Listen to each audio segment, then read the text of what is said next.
अध्याय 9 बाल राम कथा राम और सुग्रीव। राम और लक्ष्मण का अगला पड़ाव ऋषिमुख पर्वत था। सुग्रीव वहीं रहते थे। कबंध और शबरी की बात दोनों भाइयों को याद थी। दोनों ने सुग्रीव से मिलने की सलाह दी थी। दोनों ने कहा था कि आप जाके सुग्रीव से मिल लीजिए। कहा था कि वे सीता की खोज में सहायक होंगे, यानी मददगार होंगे। दोनों राजकुमार शीघ्रता से वहां पहुंचना चाहते थे। शीघ्रता यानी जल्दी से वहां पहुंचना चाहते थे उस पर्वत पर। सुग्रीव का मूल निवास ऋषिमुख पर्वत नहीं था, किष्किंधा था। वो मतलब शुरू से ही उस पर्वत पे नहीं रहते थे। वो कहाँ रहते थे? किष्किंधा रहते थे। ऋषिमुख में वह निर्वासन में अपना समय बिता रहे थे। निर्वासन यानी उन्हें अपने देश से, उन्हें अपने उस जगह से निकाल दिया था। सुग्रीव किष्किंधा के वानर राज के छोटे पुत्र थे। बड़े भाई का नाम बाली था। पिता के ना रहने पर ज्येष्ठ पुत्र बाली राजा बना। जो है वनराज, वहाँ किष्किंधा के जो वानर राज थे उनके छोटे पुत्र का नाम क्या था? सुग्रीव। और बड़े भाई का नाम था बाली। बाली क्योंकि पिता के ज्येष्ठ पुत्र थे इसलिए वही वहाँ के राजा बने। पहले दोनों भाइयों में बहुत प्रेम था। राजकाज में यानी कि राज्य की बात पे, किसी बात को लेकर दोनों में मन मुटाव हो गया। यानी दोनों भाई आपस में, सुग्रीव और बाली में आपस में मन मुटाव हो गया। वो लड़ लिए और फिर झगड़ा हो गया। झगड़ा इतना गंभीर कि बाली सुग्रीव को मार डालने पर उतर आया। इतना जबरदस्त झगड़ा हुआ कि जो है बाली, जो बड़ा भाई थे, वो सुग्रीव को मार डालने पर ही उतर आए थे। अपनी जान बचाने के लिए सुग्रीव को ऋषिमुख पर्वत पर आना पड़ा। ऋषिमुख पर आकर भी सुग्रीव का डर कम नहीं हुआ था। वह चौकस था। वो हमेशा चौकस रहते थे, कहीं भाई जो है वो यहाँ आके मुझे ना मार दे। विश्वास पात्र वानर सेना निरंतर पहरे पर रहती थी। उनकी जो विश्वास पात्र सेना थी, जिन पे वो बहुत ज़्यादा विश्वास करते थे सुग्रीव, जो उनकी सेना थी वो हमेशा जो है पहरे पर रहती थी, हमेशा गश्त लगाती रहती थी। सुग्रीव स्वयं भी पहरा देता था, इस डर से कि कहीं बाली के गुप्तचर सैनिक वहां ना पहुंच जाए। वो खुद भी पहरा देते थे कि कहीं जो है बाली के जो गुप्तचर है, जो स्पाइस है, तो वो वहां ना पहुंच जाए। एक दिन सुग्रीव पहाड़ी पर खड़ा था। उसने दो युवकों को उधर आते देखा। ये दोनों अवश्य बाली के गुप्तचर होंगे, मुझे मारने आ रहे होंगे। सुग्रीव ने तत्काल अपने साथियों को बुलाया। एक दिन सुग्रीव जो थे वो पहाड़ी पे खड़े थे। उन्होंने दूर से राम और लक्ष्मण को आते हुए देखा तो उन्हें लगा कि जरूर ये बाली के जो है गुप्तचर होंगे और वो यहाँ जो है उन्हें मारने के लिए आ रहे होंगे। इसीलिए उन्होंने क्या करा? अपने साथियों को बुलाया। हमें ऋषिमुख पर्वत छोड़ देना चाहिए, यह स्थान अब सुरक्षित नहीं है। बाली यहाँ भी आ धमका है। सुग्रीव ने अपने साथियों से कहा। उसने कहा कि हमें इस पर्वत को छोड़ देना चाहिए क्योंकि बाली जो है, उनका बड़ा भाई जो है, वो भी यहाँ आ गया है। मैंने दो युवकों को इधर आते देखा है, उनके हाथों में धनुष है। सुग्रीव घबराया हुआ था, पर उसके प्रमुख साथी हनुमान इससे सहमत नहीं थे। उनके जो मेन साथी थे हनुमान, वो इस बात से सहमत नहीं थे जो सुग्रीव कह रहे थे। मैं जाकर पता लगाता हूँ कि वे कौन है। बाली की सेना में ऐसे सैनिक नहीं है। उसने कहा कि मैं जाके पता लगाता हूँ ये दो जने जो है, जो इधर आ रहे हैं, जिनके हाथ में धनुष, एक्चुअली ये है कौन है, क्योंकि बाली की सेना में तो इस तरह के सैनिक नहीं हैं। हनुमान ने भी दोनों युवकों को देख लिया था। हनुमान पर सुग्रीव का भरोसा था, उसने बात मान ली। हनुमान पर जो है सुग्रीव बहुत भरोसा करते थे, इसलिए उन्होंने हनुमान की बात मान ली। राम और लक्ष्मण पहाड़ी पर चढ़ते चढ़ते थक गए थे। वे पहाड़ी के सरोवर के पास रुके थकान मिटाने के लिए, क्योंकि दोनों ऊपर चढ़ते चढ़ते इसलिए उन्हें थकान हो गई थी पहाड़ पे चढ़ते हुए। तो वो वहाँ पे एक सरोवर था, एक तालाब था, वहाँ पे अपनी थकान मिटाने के लिए रुक गए। मुंह हाथ धोने लगे, तभी भेष बदलकर हनुमान वहाँ आ पहुँचे। तभी हनुमान जी जो थे उन्होंने अपना भेष बदला और वहाँ पे पहुँच गए। शिष्टता से प्रणाम किया, बड़े प्यार से, आदर से उन्हें प्रणाम किया और पूछा, आप दोनों कौन हैं? वन में क्यों भटक रहे हैं? उन्होंने कहा कि आप दोनों कौन हैं और वन में, इस जंगल में क्यों भटक रहे हैं? आपका भेष मुनियों जैसा है, लेकिन चेहरे से राजकुमार लगते हैं। उन्होंने कहा आपने जो ड्रेस वगैरह, जो ड्रेस सब पहन रखा है, जो जिस तरह से है, वो बिल्कुल मुनियों के जैसा है, लेकिन आपका चेहरे जो है वो बिल्कुल राजकुमार के जैसे लगते हैं। हम सुग्रीव से मिलने जा रहे हैं, हमें उनकी सहायता की आवश्यकता है। क्या आप उन्हें जानते हैं? राम ने विनम्रता से पूछा। राम ने बड़ी विनम्रता से जो है हनुमान जो कि वेश बदल के आए थे उनसे बड़े प्यार से पूछा कि हमें सुग्रीव से मिलने जाना है, वो क्योंकि वो हमारी सहायता कर सकते हैं, इसलिए हम, आप क्या उन्हें जानते हैं, आप हमें उनका पता बता सकते हैं। प्रारंभिक बातचीत में ही हनुमान स्थिति भाप गए थे। शुरुआत में जैसी बातचीत हो रही थी तभी हनुमान अब जो है क्या हो रहा है, क्या होने वाला, ये सब चीज़ें जान गए थे। वे अपने मूल रूप में आ गए, एक्चुअल रूप में आ गए। प्रणाम करते हुए बोले, मैं हनुमान हूँ, सुग्रीव का सेवक। हनुमान जी अपने ओरिजिनल रूप में आ गए और उन्होंने कहा कि मैं हनुमान हूँ और मैं क्या हूँ, सुग्रीव का सेवक हूँ। उन्होंने आपका परिचय जानने के लिए यहाँ भेजा था। उन्होंने कहा कि मुझे उन्होंने यहाँ भेजा है ताकि मुझे पता चल सके कि आप दोनों कौन हैं। लक्ष्मण ने उन्हें अपना परिचय दिया, वन में आने का कारण बताया और यह भी बताया कि वे कबंध और शबरी की सलाह पर आए हैं। लक्ष्मण ने बता दिया उन्हें सब चीज़ें कि वो कौन है, कहाँ के राजकुमार हैं और क्यों आए हैं यहाँ पे। और उन्होंने ये भी बता दिया कि कबंध और शबरी ने उन्हें सलाह दी थी, तभी वो यहाँ आए हैं सुग्रीव से मिलने, उनसे सहायता मांगने। हनुमान के चेहरे पर हल्की सी मुस्कुराहट आ गई। कोई उससे सहायता मांगने आया है जिसे स्वयं सहायता चाहिए। हनुमान को थोड़ी सी हल्की सी स्माइल आ गई अपनी फेस पे। उन्होंने कहा कि ये दोनों जो है सुग्रीव से सहायता लेने आए हैं, सुग्रीव को तो खुद ही सहायता की जरूरत है, ये सुग्रीव इनकी सहायता कैसे करेंगे। हनुमान समझ गए राम और सुग्रीव की स्थिति एक जैसी है, दोनों को एक दूसरे की सहायता चाहिए। वे मित्र हो सकते हैं, एक अयोध्या से निर्वासित है, दूसरा किष्किंधा से। उन्होंने कहा एक को अयोध्या से निकाल दिया है बाहर और दूसरे को, सुग्रीव को, किष्किंधा से बाहर निकाल दिया है। दोनों एक दूसरे की हेल्प कर सकते हैं। एक की पत्नी को रावण उठा ले गया है और दूसरे की पत्नी को उसके भाई ने छीन ली है। दोनों के पिता नहीं हैं। हनुमान ने राम और लक्ष्मण को कंधे पर बैठाया। कुछ ही पल में वे ऋषिमुख पर्वत के शिखर पर पहुंच गए। हनुमान ने दोनों को सुग्रीव से मिलाया। दोनों ने अग्नि को साक्षी मानकर मित्रता का वचन दिया। दोनों ने अग्नि को साक्षी माना और कहा कि हम दोनों अब एक दूसरे के दोस्त हैं और एक दूसरे का साथ निभाएंगे।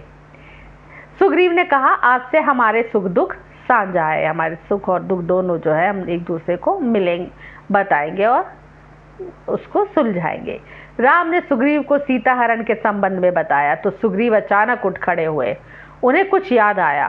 राम ने सुग्रीव को बताया कि मेरी पत्नी जो है सीता, उनका हरण हो गया और रावण जो है उन्हें उठाकर ले गया है। तो ये सब सुनकर जो है सुग्रीव जो है वो खड़े हो गए। उन्हें कुछ याद आया। बोले, वानरों ने मुझे एक स्थिति के हरण की बात बताई थी। उन्हें याद आया कि मेरे जो कुछ बंदर है उन्होंने मुझे बताया था कि एक स्त्री को कोई हरण करके, कोई जो है हरण मतलब कोई जो है उन्हें ले जा रहा है उनको, तो वह निश्चित रूप से सीता ही रही होगी। उन्होंने कहा कि वह 100% सीता ही होगी, क्योंकि मुझे बंदरों ने बताया कि कोई जो है स्त्री को ले जा रहा है। रावण का रथ इसी पर्वत के ऊपर से गया था। उन्होंने कहा रावण का जो रथ था, जो लंका का राजा रावण है, उनका रथ जो है वो इसी पर्वत के ऊपर से गया था। राम और लक्ष्मण ध्यान से उनकी बातें सुन रहे थे। सुग्रीव बोलते रहे। सीता स्वयं को रावण के चुंगल से छुड़ाने का यत्न कर रही थी, प्रयास कर रही थी। वानरों को देखकर उन्होंने अपने कुछ आभूषण नीचे फेंक दिए।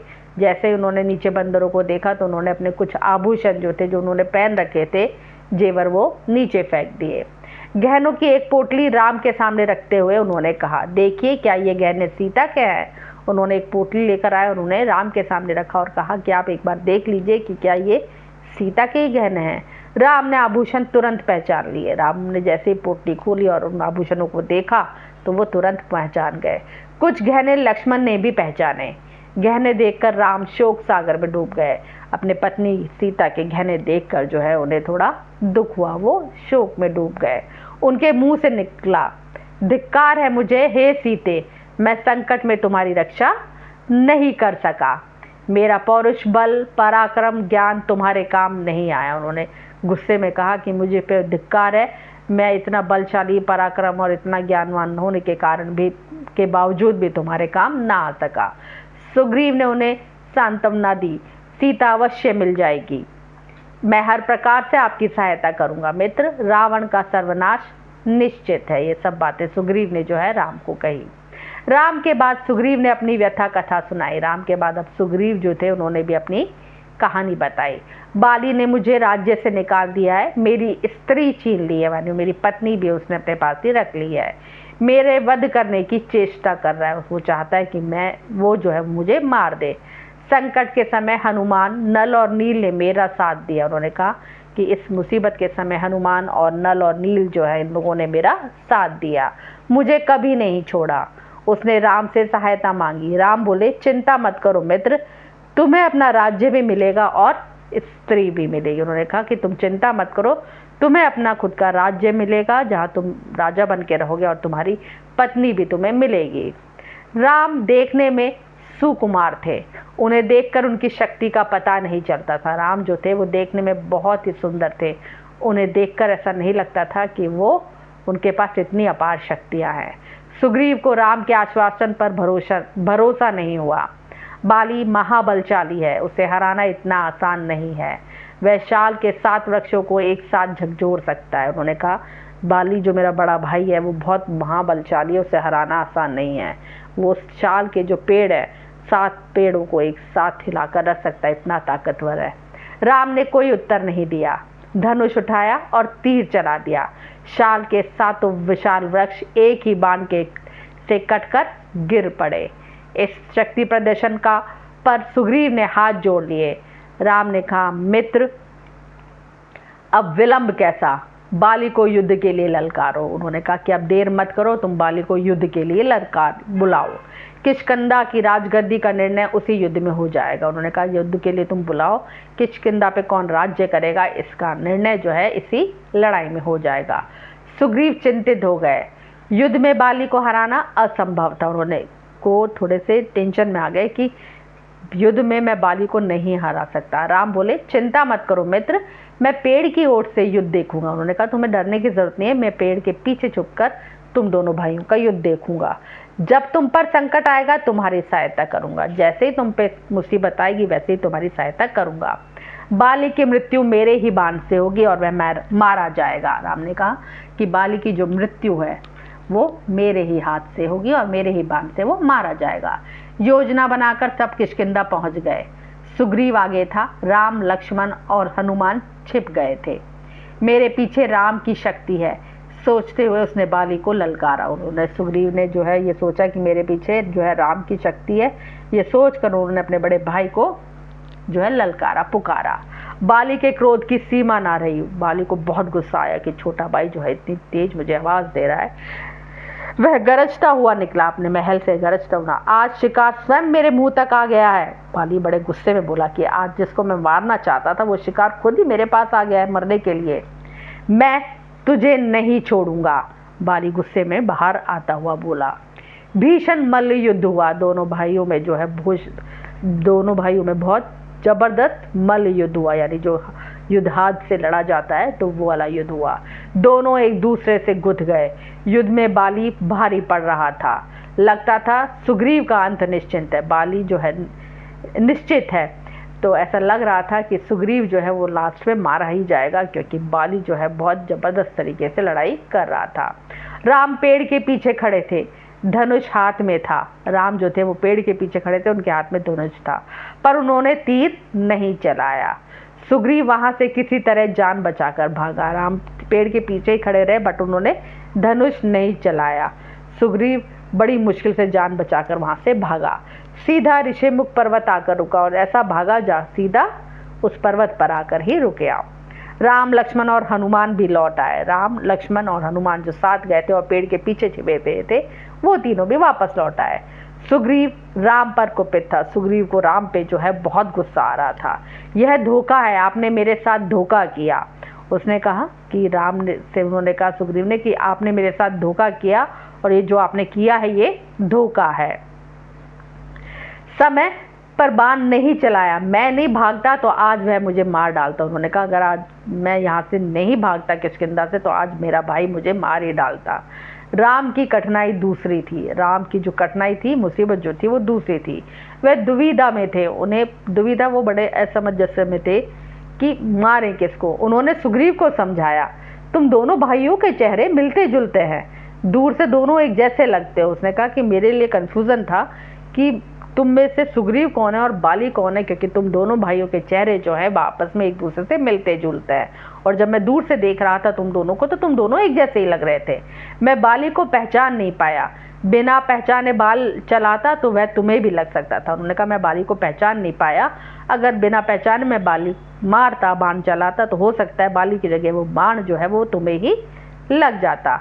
मैं इस चूक के लिए तैयार नहीं था। उन्होंने कहा कि मैं ऐसी चूक नहीं कर सकता था, मैं अपने मित्र को खोना नहीं चाहता था।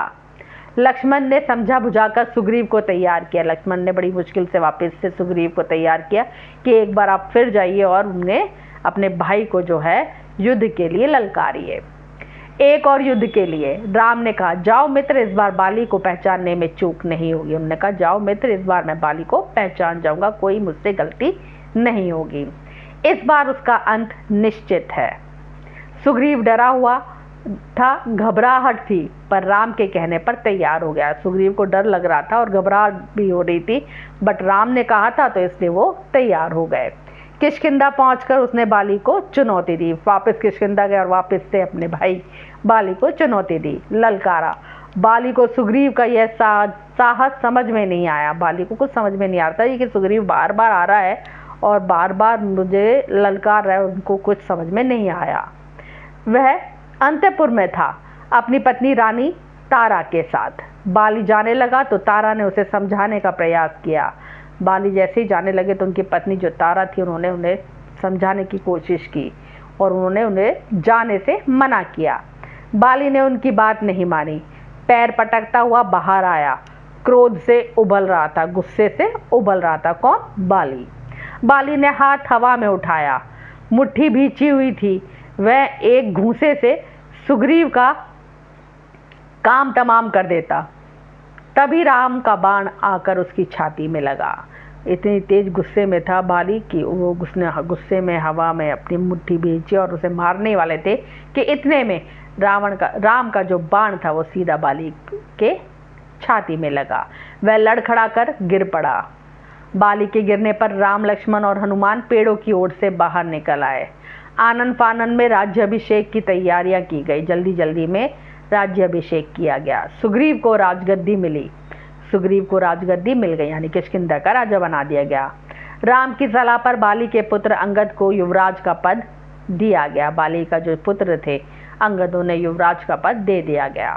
राम ने सुग्रीव के लिए संबोधन बदल दिया। राजगद्दी पर बैठने के बाद उन्हें मित्र नहीं कहा। जैसे ही सुग्रीव को राजगद्दी पे बिठाया तो राम ने उन्हें मित्र कह के संबोधित नहीं कहा, उन्हें कहा वानर राज। वानर राज कहकर उन्होंने सुग्रीव को संबोधित किया। सुग्रीव का मन था कि राम कुछ समय वहीं रहे उनके साथ। सुग्रीव की इच्छा थी कि राम कुछ समय जो है हमारे साथ ही यहाँ किष्किंधा में रहें। राम ने मना कर दिया, कहा यह पिता की आज्ञा के विरुद्ध होगा। उन्होंने मुझे वनवास दिया है, मैं वन में ही रहूंगा। राम किष्किंधा से लौट आए। वर्षा ऋतु के कारण आगे जाना कठिन था। उस समय बारिश की मौसम चल रहा था, इसलिए आगे जाना मुश्किल था। लंका रोहण कुछ समय के लिए स्थगित कर दिया गया। लंका पर जाने का टाइम जो है उस टाइम के लिए कुछ समय के लिए रोक दिया गया। इस अवधि में वे प्रश्नवर्ण पहाड़ पर रहे। इस टाइम पे, जिस टाइम पे ड्यूरेशन बारी की चल रही थी, उस टाइम पे वो प्रश्नवर्ण नाम का जो पहाड़ था उसी पर रहे। वर्षा ऋतु बीत गई, रेनी सीजन चला गया। राम प्रतीक्षा कर रहे थे सुग्रीव की वानर सेना की। राम जो है सुग्रीव की वानर सेना की प्रतीक्षा कर रहे थे कि वो वानर सेना जो है सीता की खोज के लिए जाए। सुग्रीव ने राज तिलक के दिन राम को इसका आश्वासन दिया था। उन्होंने कहा था कि अब मैं आपने मेरी इतनी मदद की, अब मैं आपकी मदद करूंगा। लेकिन वह अपना वचन भूल गए, राग रंग में उलझ गए।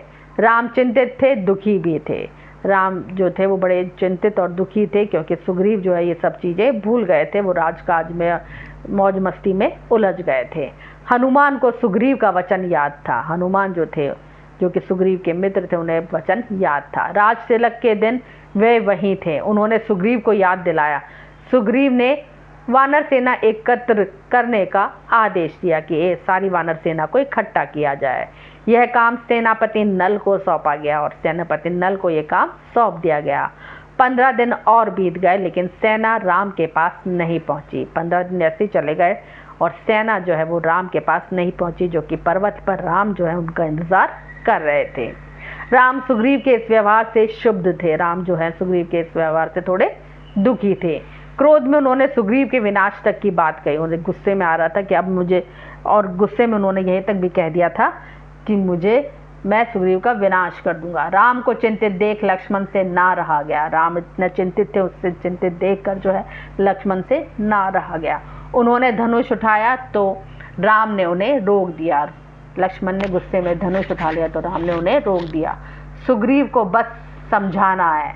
उन्होंने कहा कि इसकी जरूरत नहीं है, हमें सिर्फ सुग्रीव को समझाना है, वह हमारा मित्र है। लक्ष्मण किष्किंधा चले गए सुग्रीव को समझाने। वहां पहुंचकर उन्होंने धनुष पर प्रत्यंचा चढ़ाई, डोरी खींचकर छोड़ी। उसकी टंकार से सुग्रीव कांप गया। जैसे ही किष्किंधा पहुंचे, लक्ष्मण ने जो है वहां पहुंचकर जो है अपनी धनुष पर प्रत्यंचा चढ़ाई और उस डोरी को खींचा। जैसे ही उसकी आवाज हुई, टंकार हुई, उस आवाज से जो है सुग्रीव कांप गए। धनुष की टंकार सुनते ही उसे राम को दिया वचन पुनः याद आ गया। जैसे उन्होंने धनुष की आवाज सुनी तो उन्हें ये राम को दिया हुआ वचन जो है वापस से याद आ गया। तारा ने सलाह दी कि वे तत्काल जाकर राम से मिले, क्षमा याचना करें। उन्होंने कहा जल्दी से जाओ, राम से मिलिए और उनसे सॉरी फील करिए। सुग्रीव ने ऐसा ही किया। राम के पास जाने से पूर्व सुग्रीव ने हनुमान को आवश्यक निर्देश दिए। जाने से पहले सुग्रीव ने जो है हनुमान को कुछ इम्पोर्टेंट निर्देश जो थे वो दिए। वानर सेना एकत्र करने का आदेश। इस बार सुग्रीव सेना एकत्र होने तक नहीं रुके, तुरंत निकल पड़े लक्ष्मण के पीछे पीछे। राम के सामने जाकर भयभीत वानर राज ने उनसे क्षमा मांगी। अपनी चूक के लिए उन्हें अपनी सॉरी फील करी कि मुझसे गलती हो गई, भी मैं ये बात भूल गया। राम ने उन्हें उठाकर गले लगा लिया। राम और सुग्रीव बात कर ही रहे थे कि उछल कूद करती वानर टोलियां वहां आ पहुंची। ये दोनों आपस में बात ही कर रहे थे, इतने में वानर सेना जो है वहां पर पहुंच गई। हनुमान के साथ लाखों वानर थे, जामवंत के पीछे बहलुओं की सेना। इसके बाद लंकारोहण की योजना बनी और उसके बाद अब योजना बनी कि लंका को जीता जाए। वानरों को चार टोलियों में बांटा गया। अंगद को दक्षिण जाने वाले में अग्रिम दल का नेता बनाया गया। उस दल में हनुमान, नल और नील भी थे। राम की यही इच्छा थी।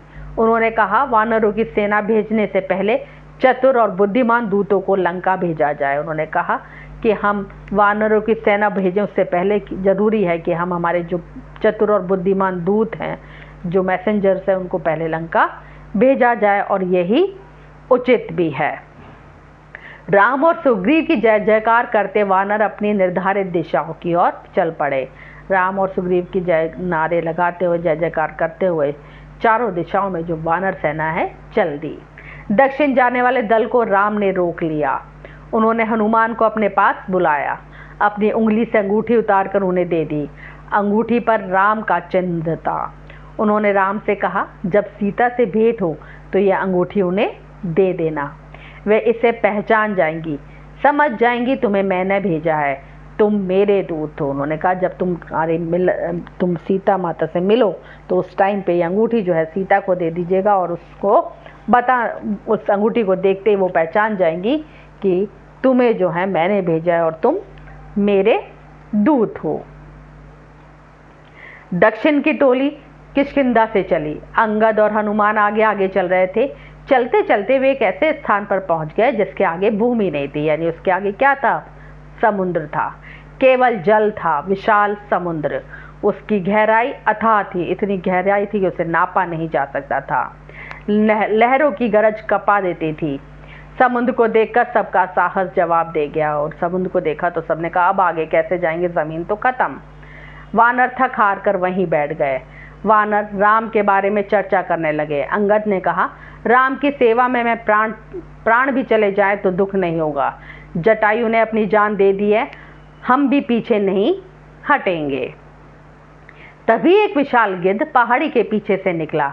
वह जटायु का भाई संपाति था। उसने कहा, सीता लंका में है, मैं जानता हूँ, रावण उन्हें लेकर गया है। आप लोगों को यह समुद्र पार करना होगा। सीता तक पहुँचने का बस यही एक रास्ता है। उन्हें एक गिद्ध मिला, और गिद्ध कौन था? उस जटायु का जो भाई था, वो उनका भाई था जिसका नाम था संपाति। उन्होंने कहा, मैं जानता हूँ कि सीता को जो है लंका में ले जाया गया और रावण उन्हें लेकर गया है, और सीता तक पहुंचने का सिर्फ एक यही रास्ता है। सीता की सूचना मिलने से प्रसन्न हुआ वानर दल फिर निराश हो गया। सीता के बारे में पता तो चल गया, लेकिन वानर दल जो था वापस से निराश हो गया। समुद्र सामने था, विकराल था। उन्होंने देखा कि समुद्र सामने, अब लंका जाएंगे कैसे, और इतना बड़ा था, उसे पार कौन करेगा और कैसे करेगा। अंगद उदास हो गए। लक्ष्य सामने था पर विकट था। लक्ष्य जो जहाँ पहुँचना था वो जगह सामने पता थी, लेकिन वहाँ तक पहुँचने का रास्ता बहुत कठिन था। उन्हें कुछ सूझ नहीं रहा था। बूढ़ा संपाति उनकी सहायता कर सकता था, पर इस आयु में इतनी लंबी उड़ान संभव नहीं थी, क्योंकि संपाति इस चीज़ में उनकी सहायता कर सकता था, लेकिन संपाति जो था वो खुद बहुत बूढ़ा हो गया था, इसीलिए वो इतनी लंबी उड़ान जो है वो उड़ नहीं सकता था। वानर दल असमंजस्य में पड़ गए। थोड़ा उन लोगों को टेंशन हो गई कि अब क्या करें। अंगद ने पहले ही कह दिया था कि काम पूरा किए बिना कोई किष्किंधा वापस नहीं जाएगा। वे ना आगे जा सकते थे ना पीछे, वे एक दूसरे की ओर देख रहे थे। इस दल में सबसे बुद्धिमान जामवंत थे। सब उनके पास गए। उनके पास भी इस कठिन प्रश्न का कोई उत्तर नहीं था। किसी के पास कोई उत्तर नहीं था कि लंका तक कैसे जाया जाए, क्योंकि लंका तक जाने के लिए पहले उस विकराल समुद्र को पार करना था, और वहां तक कैसे पहुंचा जाए। तभी जामवंत की दृष्टि हनुमान पर पड़ी। सब लोग सोच ही रहे थे, इतने में जामवंत की जो है दृष्टि, आंखें जो है हनुमान पर पड़ी। वे सबसे दूर बैठे थे चुपचाप। जामवंत जानते थे कि ये काम हनुमान कर सकते हैं, क्योंकि वो क्या हैं? वे पवन पुत्र हैं।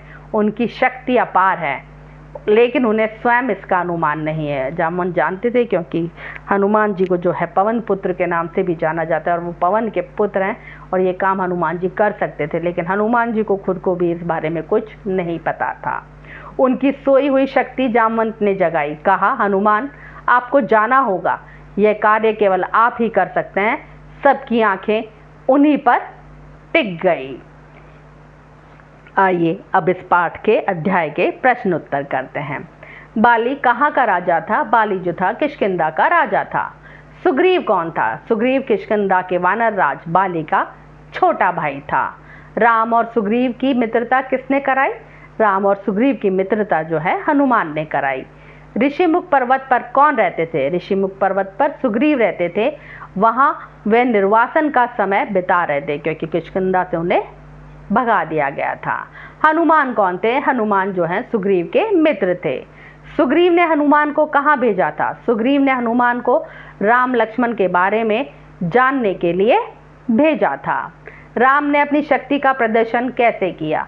सुग्रीव को अपनी शक्ति पर विश्वास दिलाने के लिए राम ने शाल के 7 वृक्षों को एक ही बाण से काट कर गिरा दिया। इस शक्ति प्रदर्शन पर सुग्रीव ने हाथ जोड़ लिए।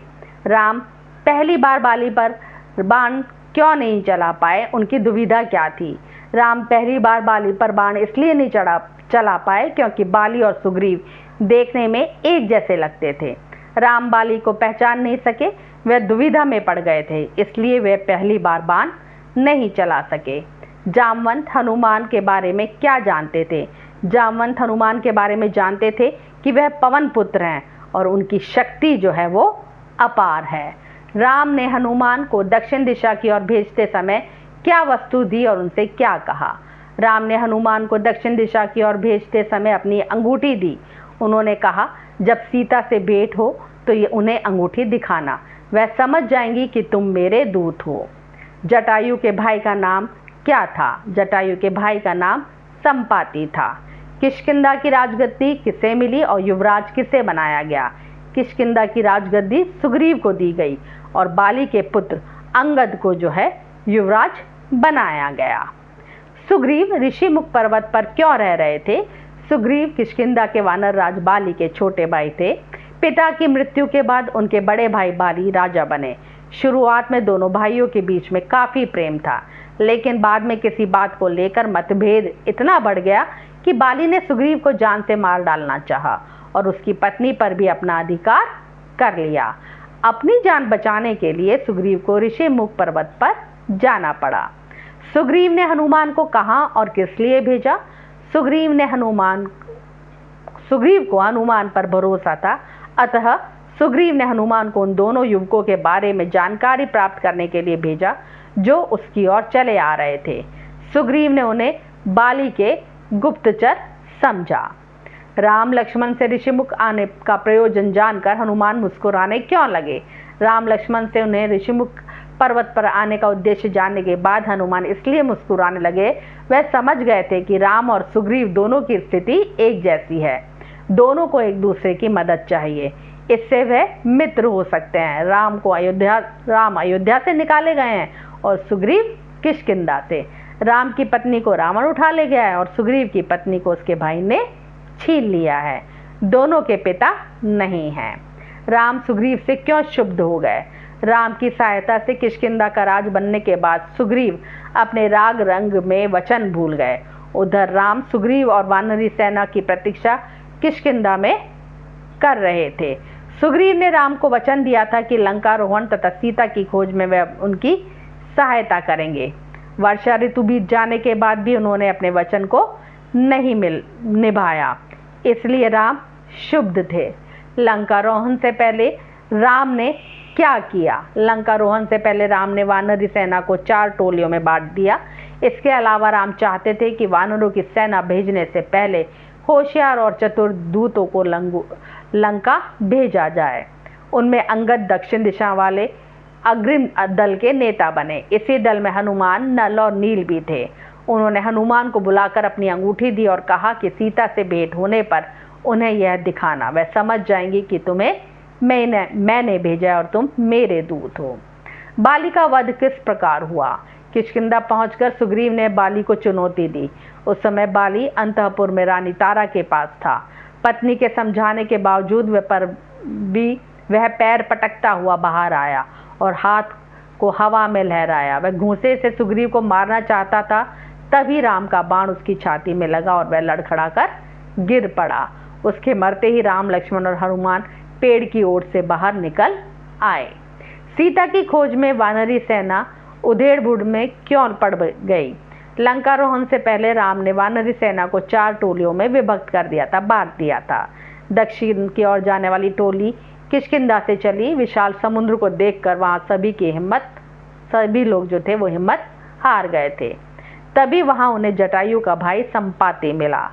उसने उन्हें बताया कि रावण सीता को लंका ले गया है। समुद्र को पार करना उन सब के लिए असंभव था और वह सीता की खोज का काम पूरा किए बिना वापस किष्किंधा नहीं जाना चाहते थे। इस कारण जो है वानरी सेना जो है उधेड़-बुन में पड़ गई।